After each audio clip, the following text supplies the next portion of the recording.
You ever find yourself saying, okay, just one more time? One more scroll through your feed, one more episode, one more drink, and then you look up and bam, the whole day is just gone, slipped right through your fingers. Yeah, let's talk about that. Because that feeling, that's exactly where this all begins. So let's just start with a really honest question. If your habits had a voice, who would they say is calling the shots right now? You or them? Take a second. And this isn't about beating yourself up. Not at all. It's just about seeing things clearly.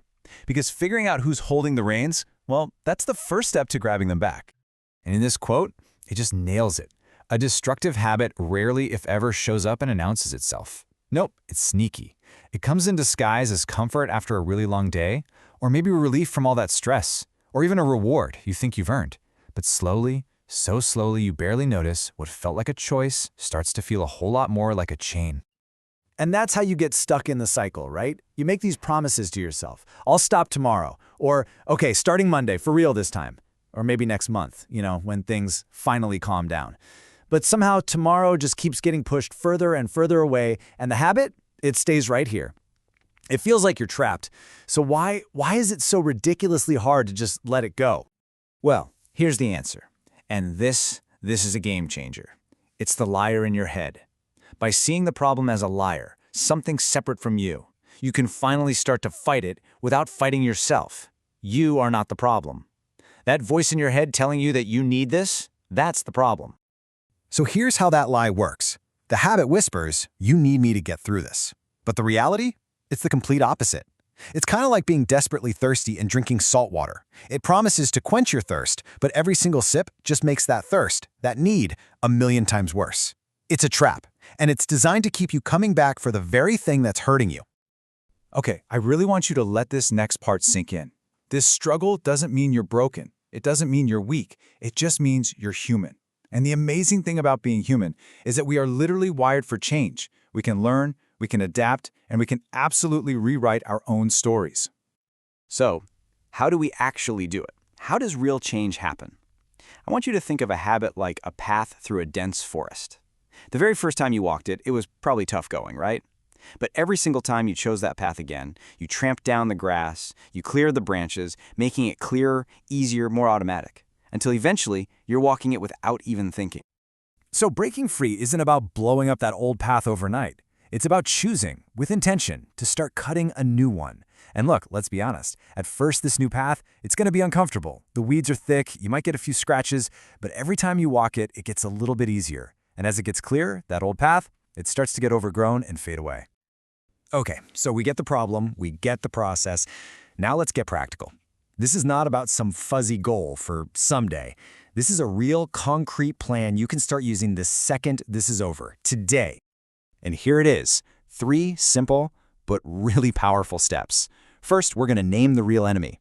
Second, we're going to interrupt that automatic pattern. And third, we're going to make sure you don't do this alone. Let's break them down. Step 1, you have to name it.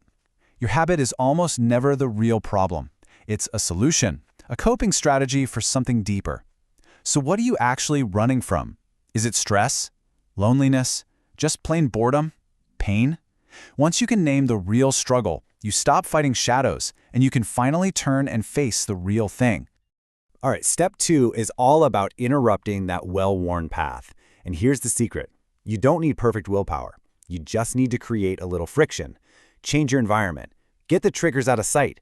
When that urge hits, just try to delay it for 10 minutes. That's it. Remember this, urges are like waves.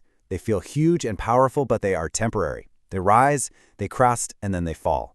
You just have to learn how to ride the wave until it passes. And finally, step 3. You would never try to climb a huge mountain all by yourself with no gear, right? So why would you try to do something this important all alone? Asking for help is not admitting defeat. It's a declaration that you're in this to win.